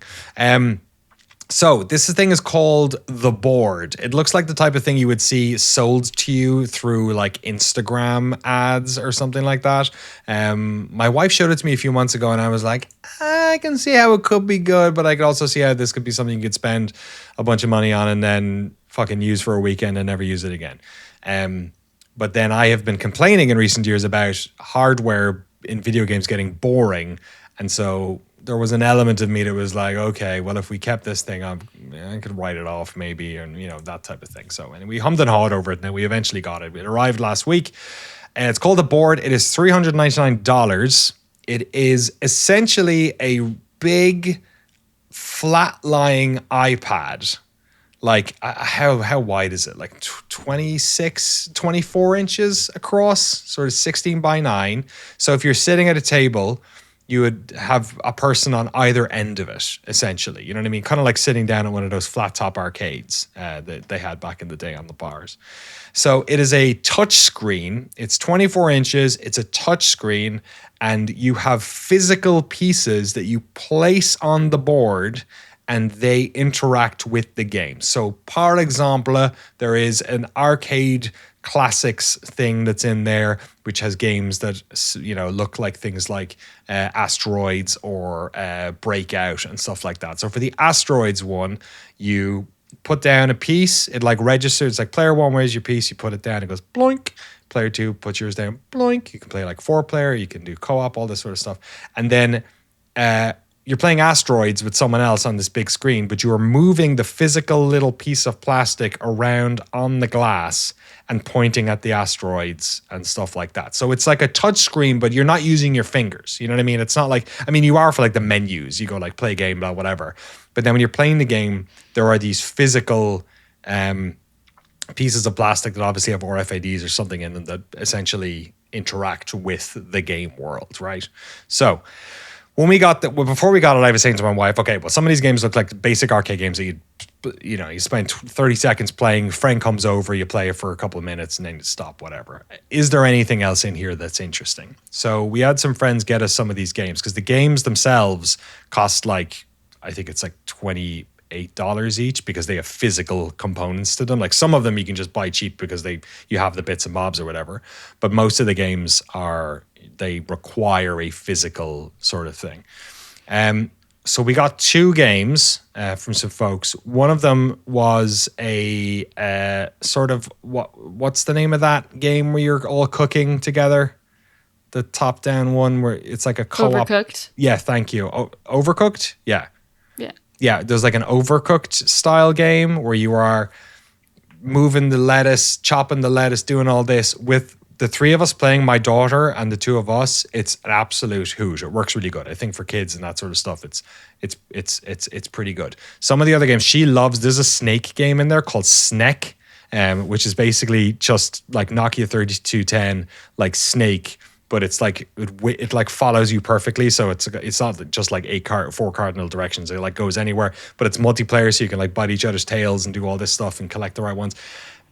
The game design in these games is very cool. Like these games are clearly all made by the people selling the hardware, so they are packed full of like interesting gameplay choices, and that's the thing that's actually hooked me. The arcadey stuff that's in there, they do some interesting things with it, but it's like, they're definitely more interesting than their like arcade equivalents would be, even without the hardware stuff. But they add in some interesting things here and there, like Asteroids has a bunch of like special sort of multiplayer things in it, and things like that. But there is one game on here that me and my daughter are completely fucking besotted with. I think it's absolutely brilliant. What the fuck is the name of this game? It's like the Save the Bloops or something it's fucking called. It has just like the weirdest Save the Bloogs. And it's basically Lemmings. It's like old school Lemmings. You got these bloogs. They come out of a portal and there's a fucking exit. And that's what the screen shows. Never changes. That's it. That's the whole thing. All the games are designed to basically fit on the screen, which I think is a really good, it's not like a fucking 3D camera. They're not making console games for this thing. It's like, it makes sense. And you're basically you're looking down and there's like a Lemmings level where they're walking along and then you are placing things down. So like if there is, in Lemmings, if you wanted to get up to an area, you would make like a guy who would make stairs, right? One of the Lemmings would like start making a set of stairs and they'd walk up. In this one, you have one of the pieces is a stair set and you can put it down and they start walking up like the stair set. It's like a physical piece you put on it. There's like square ones. There's like ones that are like, basically you turn them into like little, what would you call them? Like a cannon, essentially. So if they step into the circle of it, it fires them out and you are like rotating it with your finger. It is absolutely brilliant. And I swear to God, every level they add a new gameplay mechanic. There's almost too much like interesting game ideas that they decided to cram into this thing. You can like master levels. Like there's these like squares you can use to like, if they fall down, or you can block spikes with like a cube by putting it on. But then if you have 2 cubes together, it makes a rope between the 2 of them. And you can move them as you're doing it. So like if one of them jumps down and it like arcs that way, you can go, oh fuck, and like tweak yourself and so it's super physicsy and like fun and cool. And it's all, so I'm surprised by how much I've enjoyed this thing. Like last night, I was really tired and I'd been editing all day and I was like, I'm going to go to bed. And I was like, no, fuck it. I'll save some bloogs or whatever for a little bit. And I played like 30 minutes. Like I was like, this is fucking great. And then the only reason I stopped is because I was like, I need to go to bed now. I get out of here. But some of the games, there's other games on here. I'm reticent to get any more because we have a bunch and I haven't played it. But there's like or I've played all the ones we have, but like, you know, I haven't completed them all yet. Like, gotta save all those bloogs first. But there's a bunch of really interesting ones about like single player spy game that I'm really interested in. Some of them are. There's one of the ones in the what would you call it? The like arcadey one is because the arcade pack you get with it comes with like 8 games or whatever. One of them is like a match 3 game. It's like a match 3, like on a grid, like, you know, like chess almost with all these pieces. But when you decide to move one, it like almost like shifts them around a lot. It's me and my daughter have played chess over, you know, for here and there over the years. And she's learned the pieces and all this sort of stuff. It's such a great cerebral game to sit down with an 8-year-old with. Like, we'll sit down and play like 5 games of this thing. And it's just like it's a competitive match 3 game, basically. And you're trying to like get combinations going and stuff like that. And there's something about, you know, we talked about coming together and playing together and all this sort of stuff. There is something so different about sitting down at a table. Like, it's like playing a board game. We play board games. I mean, that's why it's called the fucking board. We play board games obviously all the time because we've got a child, right? So that's like something you just do a lot is you play board games and then they fucking grow out of the 10 board games you have. You know, they're now too old and their brains work too much. So you got to get new board games and all this. And now we're doing Monopoly and stuff like that, right? But like this, there's something about this that feels so special and cool, and it's you know, it's engaging, and it's there's enough. Some of these games, there's enough cerebral stuff going on than others, I'd say. So yeah, I'm surprised by this thing. I think some of the games are probably more worth it than others. I don't think the cooking one is as good. For instance, there's another one that's like a virtual pet game that's on there. That we had a try of, and I don't think that was necessarily good either, a great choice either. There's a bunch of games coming out later this month. They have like essentially they're doing like a beta of like a piece of tabletop software, which kind of, you know, like D&D, which kind of makes sense because, you know, you could like make your own levels and plot them out if you had a little D&D crew going or something like that.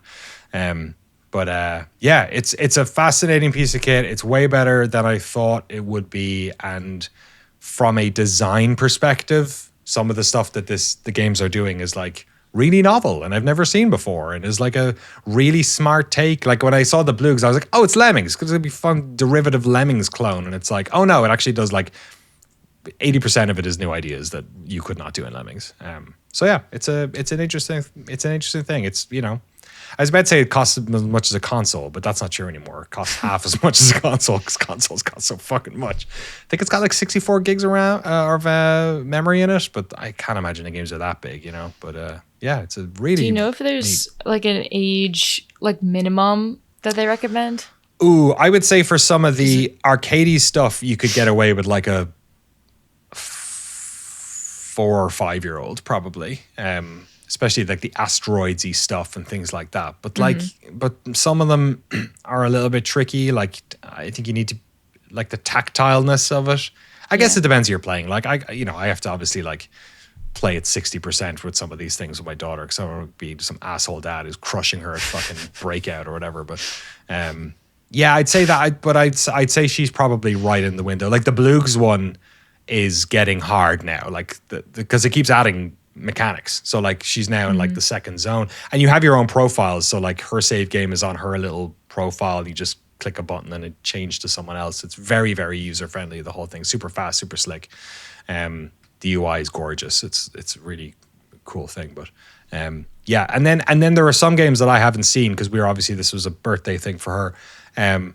But there are other games that I've seen that look like more sophisticated, like for older people. The Bloogs one they say is 6+. There's a game called Thrasos. It's like a sort of a Greek looking, I think it's like Catan or something like that. And they say that's for 8+. And I was like, oh, it's probably too much for her. There's also some ones they have that have like daily, like sort of Wordle style daily levels that they update, you know, that you can sort of be on an online leaderboard with people. Which is kind of neat. But yeah, I would say it runs the gamut in terms of ages. Like there are games here, like the Blues game to me is like engaging. Like it's not. I'm not playing a child's game. This game is like, you can complete the levels, but like completing them by getting all of the unlocks in there and doing it in a certain amount of time, like all that stuff. That's what I'm aiming for, and it's pretty cool. Yeah, because I have my nieces. She's not even 2 yet, but I was like talking with my partner. I was like, "Oh, like we're gonna have to get her into video games at some point. Like, what are we gonna get her? Like a DS or something older? But then like getting games is harder. Yeah. For that. So I mean, who knows what'll be out by the time she's like able to play any games? But this will be interesting to see like how many games they add after I guess this initial wave and how it does and everything. That's true. I think it came out maybe last. I feel like I saw ads for this thing last year, maybe. And they do have a list on their site of upcoming releases. Oh my God, there's a new Blues coming out. Clearly, Blues is the fucking shit. Midnight release. You're camped out for the Blues. For the Blues, yeah. They have Blues Blitz coming out in August. Board Sports coming out in September, which looks like a sort of a collection of sports games. The Magic Shop coming out in fall. Signal and Switch, which looks like a sort of a car, like maybe a road car sort of thing. They have a game called Stowaway, which they say is like Among Us and Werewolf. So that's sort of like a, social, what do you call those again? Social deduction games.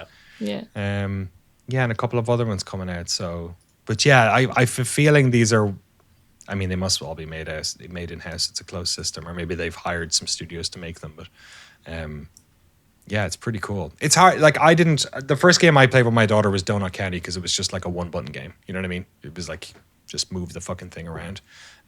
She watched me play games like Loco Roco and a couple of other ones. But yeah, I wasn't like Gersman. I think he got a pad in his daughter's hands when she was like 4, and she's able to like complete fucking Mario games now or whatever. So he's like making the next pro gamers over there.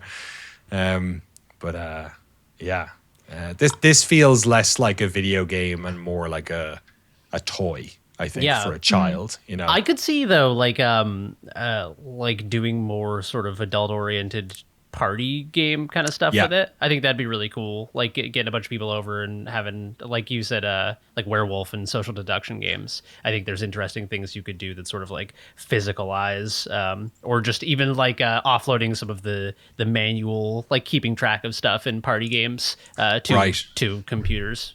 Yeah. And what I think I like about, like, I think the thing that surprised me about it is that they have, in most of the games I've played, or at least the ones that I've enjoyed, the physical aspect of it has been additive. It hasn't been just a kitschy interface idea. Like the fact that you were putting down stairs for those guys on the screen, and you were looking at them on the screen, and they are jumping on the stair that you just put there. And if you move the stair, like, my daughter tapped it by accident and like shifted the angle, and suddenly all the fuckers start falling off the stairs. You know what I mean? Like, yeah, that's cool. That's cool. Yeah. So there's smart design decisions in some of these games that are like all about the physical aspect of it, which I think is pretty compelling. But yeah, there you go. That's our infomercial for the board. Use offer code Zarbomba when it's ready. Wait, what did you say? Zarbomba. Zarbomba. Sorry, of course, I forgot about that. Offer code Zarbomba to check it out. It's the board. It might be hard to find. Let me look up the website, because I guess typing the board into fucking Google's board.fun. There you go. Board.fun. Dude, I gotta get a .fun website for my personal Jeremy.fun. Jeremy.fun. Love it. Gersman's one is Jeff.zone, which I quite like. I think it's pretty strong. He had Jeff.bike for a while as well, which is pretty good. All right, that's all of our games and pieces of hardware and books this week. Frank Howley, we got some emails? Yeah, if people want to send us emails, please write to us, podcast@noclip.video, or on our Patreon Discord channel at podcast chat. Once again, podcast@noclip.video. Gersman's is like podcast@guard.bike, so I almost got confused for a second. That's what it is. But yeah, ours is podcast@noclip.video. Our first email comes from Moonbright talking about playing blind versus using Wikipedia for games. Nearly a decade has passed since the making of the Noclip doc on mystery in video games. Today, how do you determine if you're going to play a game as a wiki game or as a solo experience? I had an experience recently where someone in my life asked me if The Binding of Isaac was a wiki game. The answer I gave them was that the original Flash version could be completed without hints, but the most recent iteration was a wiki game. Modern adventure games like Blueprints, Noita, and UFO 50 can all be completed without hints. However, all of them still have secrets that have not yet been discovered despite community efforts to find everything. At what point should a player playing any of those games join the communal hunt? Should they join the hunt at all? That's a great question. It's so game by game. For me personally, I feel like there's a threshold that I feel I hit. Like, I love the mystery, the experience of not knowing what's going to happen, especially the older I get, the rarer it becomes, especially in things like film or, music to a certain extent. You kind of get used to patterns and stuff. It's one of the reasons I love Noclip 2 and all the suggestions that the folks here have, because I am constantly, at least on the indie side, playing games that have that sense of mystery and unknowing in them.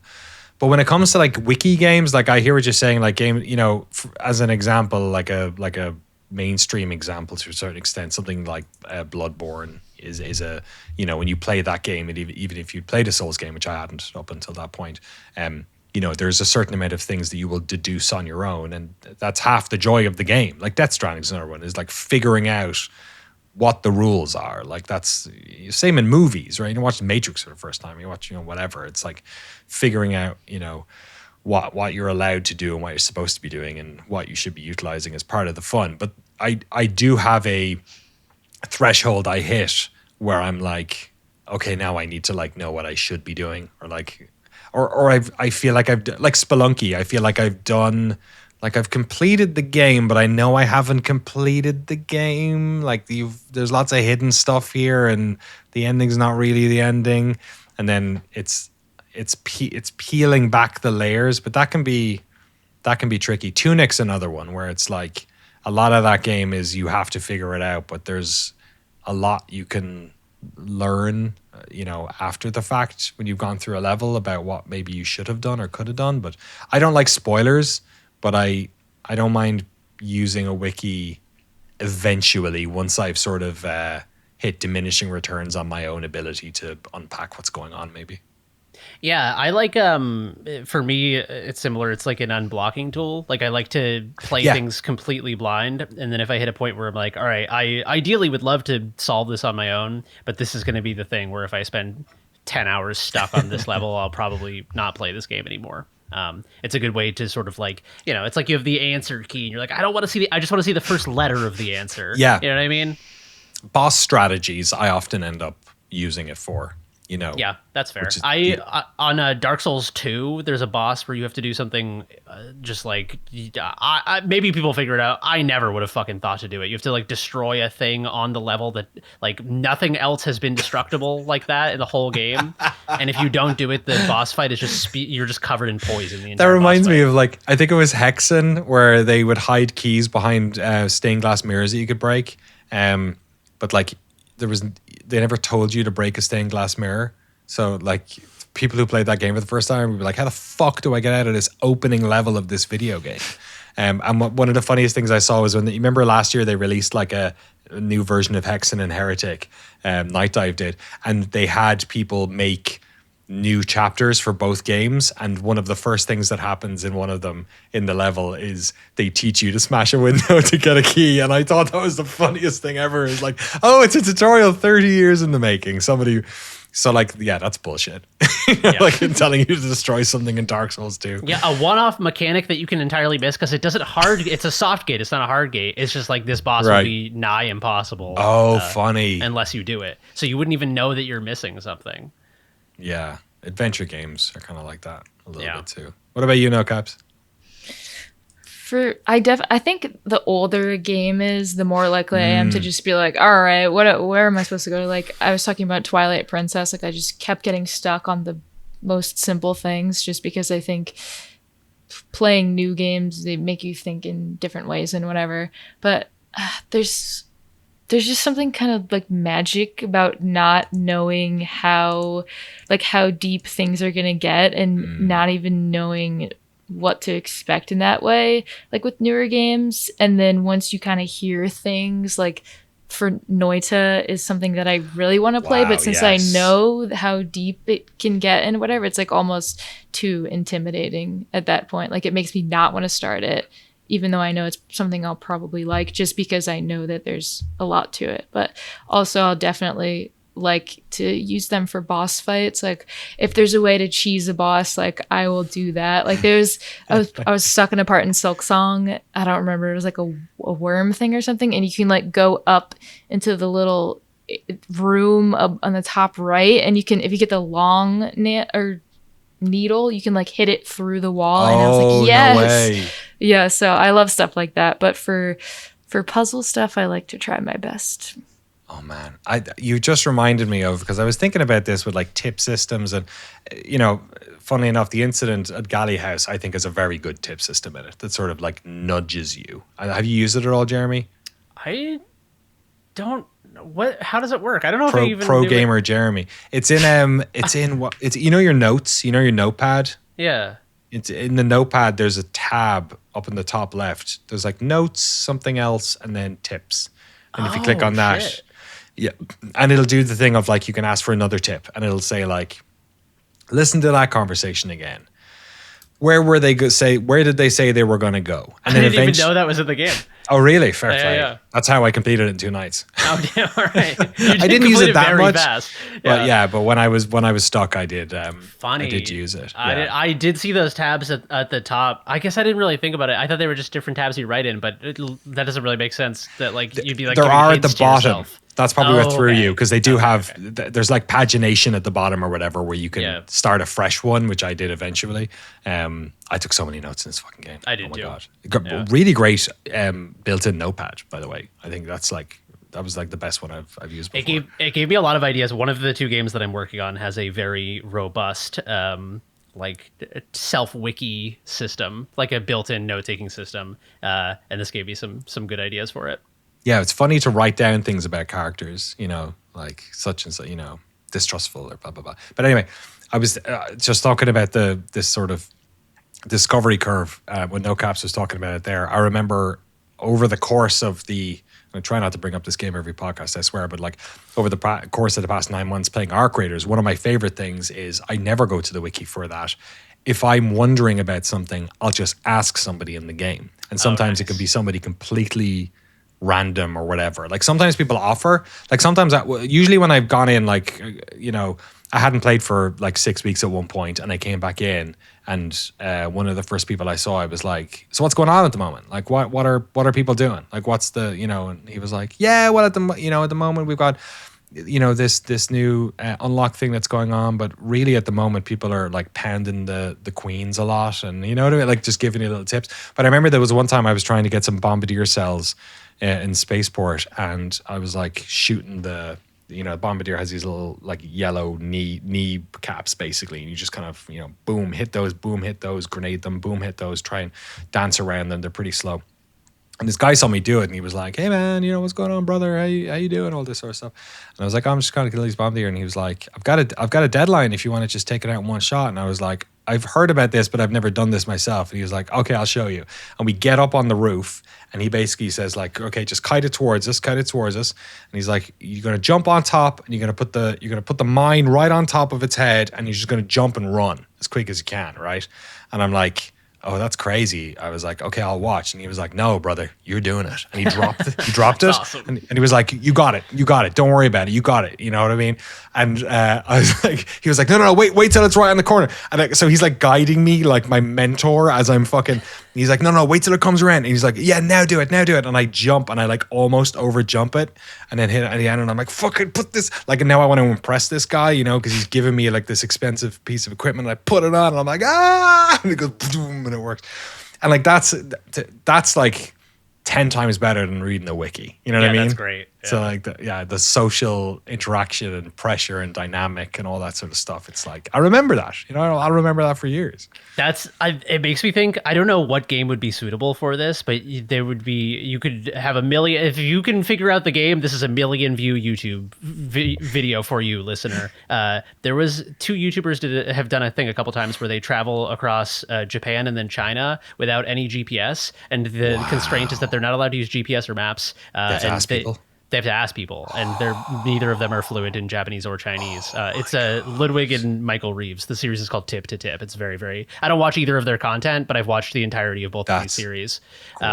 It's fucking great. They ride motorcycles too, so they're just like these 2 guys in like rural China where no Westerners have like ever been to this town. Just asking going to some onsen. Yeah, just being like, do you guys know a good restaurant around here in like the most broken Chinese ever? But if I can't think of a game that would be suitable for that, but like a game that is almost demands a wiki, playing it through by only asking people. Yeah, if you could mod a game to get rid of the map or something like that, or oh my gosh, it reminded actually just another quick Arc Raiders one. That guy, I totally forgot about this. That guy I asked about, what was going on in the game. We were on the southern tip of Dam Battleground and something flew over us. So like, fuck, we got to stop our conversation for 2 seconds while we just shoot this thing into the fucking sky. And he had a gun that I'd never seen before. It was like a brand new gun at that time. It was months ago, right? And it's like, it's like one of the epic guns that are in it. And I'm like, dude, what the fuck is that? And he was like, oh yeah, it's one of the new epic guns they put in. Like, yeah, it's such and such. And, it's good against Arc, but it's not good against this. And he was like, here, have a go. And he just like threw it on the ground. It's fucking Arc. This is an extraction shooter. And the guy's like giving me the gun. And I'm like, are you sure? He's like, yeah, go for it. He was like, if you fucking run away with it, I'll just get a new one or I'll kill you or whatever. It's like, okay. And then pick up his gun and he lets me. And he's like, hey, check out the animation on this thing. And it's just like doing the whole thing. It's like that. What a cool way to discover stuff, And I gave him back his gun and he was like, all right, see you later. Just fucking hanging out. So a third person came over and I was like, oh, we're just checking out a gun. It's good shit. Frank, what about you? Do you have any preference when it comes to this stuff? You play a lot of games for achievements. That's got to be a little bit of a, temptation there to. Yeah, for me, I'll play something until I hit a wall, and then as soon as I'm not having fun, I'll just look up a guide. Like even Forza, I hit a limit where it was like the map in UI in Forza is the most frustrating thing in the world, and it always changes every season. But I got to a point where because there's so much stuff on it, or it's like way too much clutter crap. It's almost like the Ubisoft effect where there's a million collectibles, a million races, and it's cool. But then I got to a point where I was like, I don't know what I've done and what I haven't done. I'm on the last like stretch of the game where you're supposed to level up your wristband, and then once you get to the final wristband, you unlock the final region, whatever. And so that's when like yesterday I sat down and made a Google Doc. I also opened up like true achievements, and I'm like, all right, let me like parse all this information. Amazing. Like preparing for a final. Like, all right, what's all this stuff I need to do? So now I'm like, I've made myself itemized list. Like there's an achievement, get to level 10 in the online races. Great, just do that. Then once I'm level 10, I can check that off the list. And then like just going down, there's a lot of like speed traps and things that aren't races that you here's the problem. There's a lot of things in the game that are not racing that you have to do to unlock the final races, and I was always ignoring all the open world activities. There's like speed traps, bonus boards, like jumps you have to do. I'm like, that's not racing. I don't want to do that. That's so annoying to me. This is the fucking thing Ralph Coster warned about in the Galaxy Jedi, the Star Wars. Why can't I not remember the name of the Star Wars Galaxies doc? Yeah, of like forcing the chef to shoot, forcing the shooter to hunt, or all that sort of stuff. Yeah, that's super annoying, Frank. Yeah, so now I'm like, all right, like, yeah, the game is too much information. I, as a player, do not know how to make progression in the game, so I have to like make a separate Google Doc of like, all right, here's my list, like my itinerary. Okay, now when I open up the game,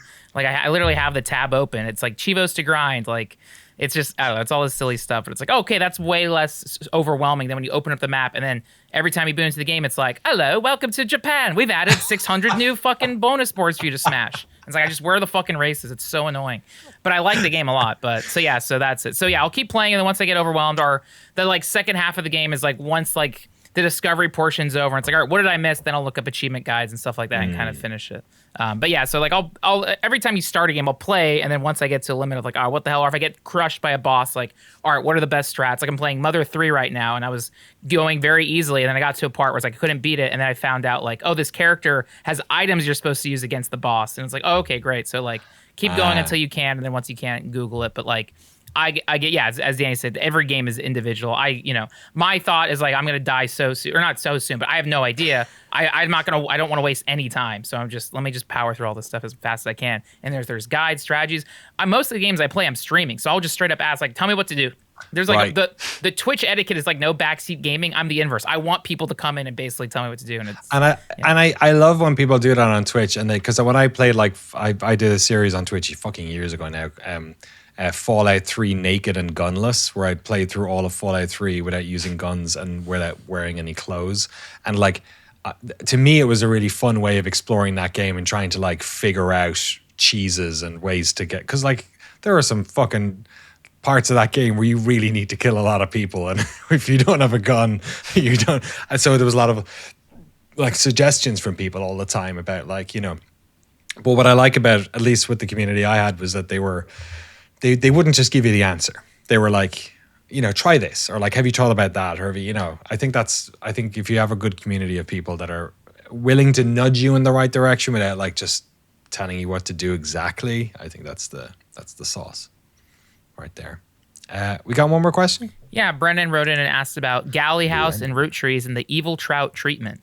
On this past week's episode, he talked about the incident at Galley House and Root Trees, both by Evil Trout. Both these games were originally made by different devs as smaller, free, kind of hard to use itch.io-style games that were beloved despite their jank due to strong core game design.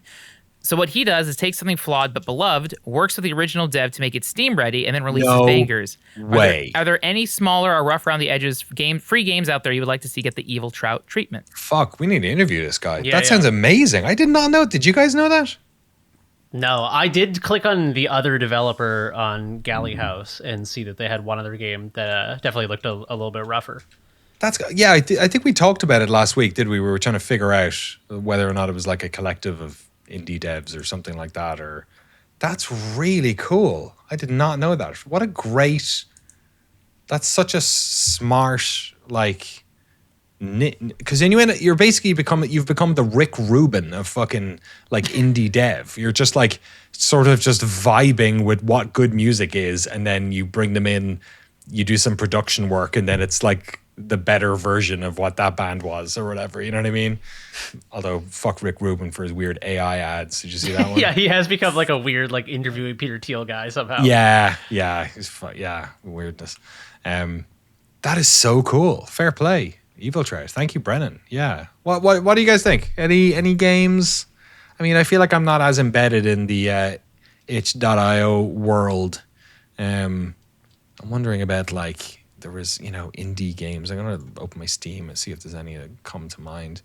There was a game I adored years ago. It was an indie game that didn't do, I don't think it was a commercial hit in the end. It was called Cannon Brawl. I think I've talked about it on here before. Yeah. Super great game. You should play it right now. It came out, oh my God, it came out 12 years ago. That is insane. Yeah, we were at GameSpot. I feel like you covered that on the lobby. Yeah, absolutely loved it. So good. Pete Anstat and Teresa Derringer, who's a friend who's worked on a bunch of awesome games. Her and her mom. Her mom was a developer for years, I believe, at Maxis. Oh, wow. So double generation devs over there. Super cool game. It's basically like a mix between Worms and StarCraft. It's like a multiplayer or single player like construction game, but on a like Worms style destructible island. I mean, the game was really good. I don't think there's anything design wrong with it, but maybe maybe somebody like them, Evil Trout, can see like the final little nugget it needs or something to be fantastic. I don't know. Yeah, I'm struggling to think of a game off the top of my head. I guess like Evil Trout should just go through the like 250,000 games that are on Flashpoint Archive, the archive of all old Flash games, and just like dig for gems. Although I feel like the people who made those games have probably long since forgotten about them. The reason that was on my mind is I was Germa streamed yesterday and streamed Flashpoint Archive and was playing a Sonic fan game from the early 2000s, and I was thinking about if you were the person that made that, having someone stream your like teenage like Sonic OC point and click adventure about buying Christmas presents for Rouge the Bat. How horny is it? It was not horny at all, luckily. Okay. Well, unfortunately. But having that like stream to 11,000 people, something you made as a teacher, I was like imagining being fucking mortified by that. But also like it'd be what an honor. But yeah, man, yeah. I think the nature of I think half the skill of somebody like Evil Trout is probably finding those games. I'd say that's almost the hardest part. Well, not the hardest, but like one of the hardest parts. You know, if I could force them to work on one, I wouldn't mind them taking a swing at I Am Jesus Christ. As much as I love that game, I think it could do with some new ideas, for instance, you know? that's blasphemy. Yeah, but it's literally blasphemy. That or maybe Brazilian Drug Dealer 3, I opened a portal to hell, and the favela trying to revive and I need to close it. I think that's what it's called. You know, only the best games. All right. Was that a pod, folks? I think we did it. That's a pod. We did it. We completed the podcast for this week. We did it. We did a podcast. Go check out Frank Howley's awesome video about pinball. I know it's a video game podcast. You know what's not a video game? The Board. I talked about it a bunch right now, although it does have a video screen. But then you know what also has video screens? Frank Howley? Pinball, yeah. There you go. Pinball, yeah. Sorry. Yeah. It's pinball. Check out his pinball documentary. It's over on Noclip too. Super cool stuff. Loads of great feedback on it. People are absolutely digging it, and the algorithm keeps taking it away from us. 8 fantastic detective games everyone should play, also available over on Noclip. And if you haven't yet watched Jeremy's video on buying physical games, go check that out as well. It came out a couple of weeks ago. People have been really enjoying that one as well. We are working on a bunch of stuff over here for both patrons and people public people, you know, people in public. Civilians. Exactly. Normies, all of you beautiful normies. But like I said, we have been sort of holding cards close to the chest for a little while here because we've got some big announcements and ideas coming between September 12th and August 12th, which is when our fantastic, what would we call it, month-long celebration of Noclip's 10th birthday will begin. I will also be at QuakeCon this year. It's my 3rd year going. My wife and daughter are supposed to come, but we might have to change. They might not be able to come, and if that's the case, I will be looking for people to take 2 BYOC tickets off my hands. Maybe I'll put a shout out to patrons in the Dallas area or something like that if anyone's around. But yeah, apart from that, make sure you check out the 2 Ralph Coster videos as well, of course, that went up over the course of this month. It is the end of the month, so we'll have a patron show next week. This goes up on the last day of the month, so we'll have a patron show early next week as well. I want to get it out early before we do all of our festivities so that people know what's coming down the pipeline here on Noclip. But yeah, that's it for another week. What are you guys doing for the rest of your week? Any games to play? Any fun nighttime walks to go on? Halo Combat Evolved is out today, and I'm so fucking excited. I'm so excited to play. Wait, explain. Halo Campaign Evolved. It's the remaster of Halo. It's out today. Isn't that in the Halo Master Chief Collection? What's the difference? This is a new. This is like the 3rd time they've remastered it. But what's different? Oh, is it just new achievement list? Okay. Well, there you go. Did they fix that fucking flood level, or do people? Is it the same? You got to. I think walk also up this that one is fucking 4-player library. multiplayer. I could be wrong, but I think there's 4-player multiplayer on this. Co-op. Is there on? Fun. Wait, no. Yeah, online co-op. So originally, like Halo 1, I mean, like default Xbox, it's 2-player co-op, no online. When they did like a like anniversary edition on 360 that added online co-op. Then there's Master Chief Collection, which is online co-op, but I think Master Chief Collection is only limited to 2 players. So I think this is 4-player co-op, but I also don't know. I'll find out in like a few hours. Guessing this is a Game Pass game. Yeah. Or you can buy it for $50 on Steam. Can I yell free Palestine every time we push Xbox Game Pass? Can I yell free Palestine? Sure. Okay, that's fine. I prefer that. That to me is the perfect way to do it because I'm instead not of not mentioning it at all. Yeah, I'm not. I grew up in Europe. We don't do as much that type of boycotting, especially of multinational corporations, which boycotts just don't work on. I think that works better. I think just like every single time we mention Game Pass, we should have like the FA button, but it should be like get a button. Yeah. Free Palestine button All every right, time. I'm gonna make a soundboard. Every time I do it. And it's going to encourage me to say Game Pass as well. So I just said it there. Free Palestine. Thank you. We had to fucking, it's like not that like I love talking about politics. Most of my podcasts and new websites I go to are political things. I love it. But we recorded Shift F1 this morning as well.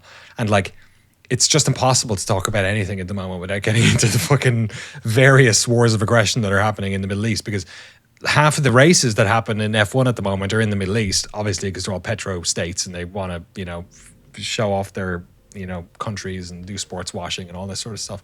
So at the moment, then the last two races of the year are supposed to happen in Qatar and Abu Dhabi. So fucking good luck with that. With fucking Iran right across the strait launching bombs. They've just cancelled all the WEC stuff in Bahrain. Well, Bahrain got cancelled for in F1 earlier in the season. So now the Malaysian Grand Prix is going to host the Bahrain Grand Prix. So there you go. Someone just knocked on the barn, so I better go. Thanks very much for hanging out here, everyone. Talk to you next week. Bye. Bye.